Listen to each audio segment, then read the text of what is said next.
சுவைத்தவர் நெஞ்சுமெல்லாம் சமைத்தவர் நிலைத்திட எங்கேயும் ஸ்ட்ராங் கட்டு பெருங்காயம். வக்ஃப் மசோதா தொடர்பான நாடாளுமன்ற கூட்டுக்குழு கூட்டம் இன்று ஜனவரி 24 நடைபெற்றது. இக்கூட்டத்தில் எதிர்க்கட்சி உறுப்பினர்கள் கடும் அமளியில் ஈடுபட்டனர். இதனால் பாஜகவை சேர்ந்த கூட்டுக்குழு தலைவர் ஜெகதாம்பிகா பாலு 10 எதிர்க்கட்சி எம்பிக்களை சஸ்பெண்ட் செய்தார். திமுக மக்களவை எம்பி ஆர் ராசா, மாநிலங்களவை எம்பி அப்துல்லா உட்பட கல்யாண் பானர்ஜி, முகமது ஜாவத், அசாதுதீன் ஓவைசி, நசீர் ஹுசைன், அரவிந்த் சாவந்த், நதீமுல்லக், இம்ரான் மசூத் ஆகியோர் கூட்டுக்குழுவில் இருந்து இன்று ஒரு நாள் சஸ்பெண்ட் செய்யப்பட்டனர். இதைத் தொடர்ந்து டெல்லியில் செய்தியாளர்களிடம் பேசிய ஆர் ராசா, வக்ஃப் திருத்த மசோதா தொடர்பான நாடாளுமன்ற கூட்டுக்குழு கடந்த 9 மாதங்களாக ஒவ்வொரு மாநில தலைநகருக்கும் சென்று அங்கு இருக்கக்கூடிய வக்ஃப் வாரியம் மற்றும் கருத்துரையாளர்களுக்கு போதிய அவகாசம் கொடுத்து கருத்துக்களை கேட்டு வருகிறது. இந்த மாதத்தில் மேற்கு வங்கம், பீகார், உத்தரப்பிரதேசம் ஆகிய மாநிலங்களுக்கு சுற்றுப்பயணம் மேற்கொண்டோம். இந்த சுற்றுப்பயணத்தில் நாங்கள் இருக்கிற போதே கடந்த 20ஆம் தேதி எங்களுக்கு ஒரு அறிவிப்பு வந்தது.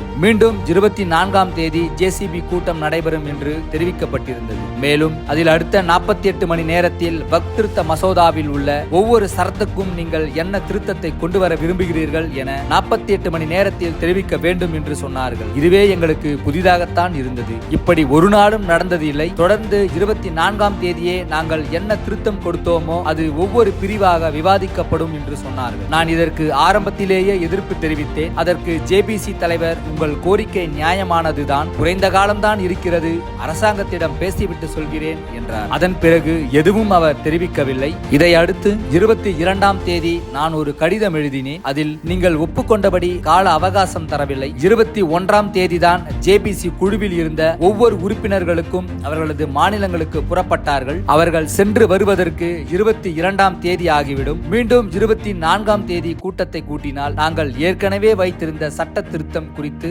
எப்படி விவாதிக்க முடியும் என்று கேட்டதற்கு பதில் இல்லை. என்றாலும் இன்றைக்கு கூட்டப்பட்டிருக்கின்ற கூட்டம் என்பது ஒவ்வொரு சரத்துக்காக நாங்கள் கொடுத்திருக்கிற திருத்தங்களின் அடிப்படையில் விவாதிக்க வேண்டும் என்பதால் ஒவ்வொரு மாநிலங்களில் உள்ள உறுப்பினர்கள் அவர்களது முக்கியமான பணிகளை எல்லாம் விட்டுவிட்டு இஸ்லாமியர்களுக்காக, இந்த நாட்டின் அரசியல் சட்டத்துக்காக கூட்டத்தில் பங்கேற்க வேண்டும் என்று விமானத்தை பிடித்து டெல்லி வந்திருக்கின்றோம். இரவு 11:40 மணிக்கு எங்கள் வாட்ஸ்அப் குழுவுக்கு ஒரு மெசேஜ் வந்தது. அதில் ஒவ்வொரு சரத்துக்காக விவாதிப்பது இன்றைக்கு கிடையாது, திடீரென ஜம்மு காஷ்மீரில் இருந்து சில இஸ்லாமியர் அமைப்புகள் சாட்சியங்கள் அளிப்பார்கள். 27ஆம் தேதி ஒவ்வொரு சரத்துக்கும் விவாதிக்கப்படும் என்று தெரிவிக்கப்பட்டிருந்தது. இந்நிலையில் இன்று கூட்டத்துக்கு போனதும் எல்லோரும் அடித்து பிடித்து விமானத்தை பிடித்து வந்திருக்கிறோம், இஸ்லாமியர்களின் பாதுகாப்புக்காக வந்திருக்கிறோம், ஆனால் நடுநிசையில் யாரை கேட்டு பொருளடக்கத்தை மாற்றினீர்கள் என்று கேட்டோம். நாங்கள் அப்படிதான் செய்வோம் என்றார்கள். சரி, 27ஆம் தேதி யாரை கேட்டு மாற்றினீர்கள் என்று கேட்டோம். 26ஆம் தேதி குடியரசு தினம். இந்த விடுமுறை தினத்தை தொடர்ந்து 27, 28,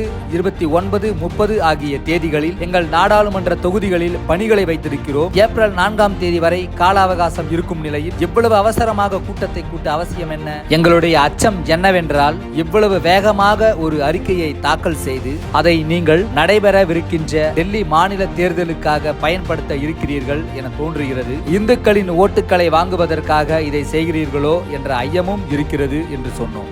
எழுந்து எல்லோரும் சத்தம் போட்டதும் குழு தலைவருக்கு ஒரு போன் வந்தது. உடனே எங்களை எல்லாம் சஸ்பெண்ட் செய்து விட்டார். இதுதான் நடந்தது என்று கூறினார். மேலும் அவர் விரைவில் வக்ஃப் சட்டத்தில் உரிய மாற்றங்கள் கொண்டு வரப்படும், அந்த சொத்துக்கள் எல்லாம் முடக்கப்படும் என்று சொல்வதன் வாயிலாக தேவைப்பட்டால் இது குடியரசுத் தலைவரின் உரையிலேயே வருமோ என்ற ஐயமும் எங்களுக்கு இருக்கிறது. இந்த அரசாங்கம், உச்சநீதிமன்றம், தேர்தல் ஆணையம், சிபிஐ, ஐடி, இடி வரிசையில் குடியரசுத் தலைவர் மாளிகையும் பயன்படுத்த இருக்கின்றீர்களோ என்ற ஐயப்பாடும் இருக்கிறது. குடியரசுத் தலைவர் வாயிலாக ஒரு செய்தியை அனுப்பி அதன் மூலமாக மத ரீதியாக வெற்றியை வெற்றி விடலாம் என்று கனவு காண்கிறீர்களோ என்ற எண்ணமும் எங்களுக்கு உள்ளது. இதை அங்கேயே சொன்னதால் தான் எங்களை சஸ்பெண்ட் செய்து விட்டனர். எனவே பட்ஜெட் முதல் அமர்விலேயே இது குறித்து விவாதிக்கப்படலாம், ஏனென்றால் 30ஆம் தேதியே ரிப்போர்ட் கொடுத்து விடுவார்கள் என்றார். இதற்கு செய்தியாளர்கள், அப்படி ஒருமித்த கருத்து இல்லாமல் ரிப்போர்ட் தாக்கல் செய்ய முடியுமா என்று கேள்வி எழுப்பினர். இதற்கு ஆர் ராசா, ஓட்டெடுப்பு வைத்து பெரும்பான்மை மூலம் ஜெயித்து விட்டோம் என்பார்கள் என்று பதிலளித்தார். யாரோ ஒருவர் போன் செய்தார்.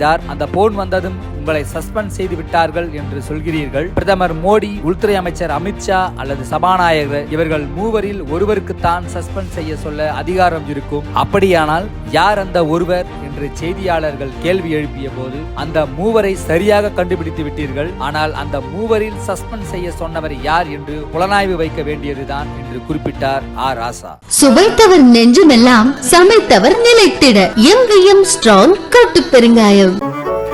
மின்னம்பலம்.com தமிழின் முதல் மொபைல் பத்திரிகை.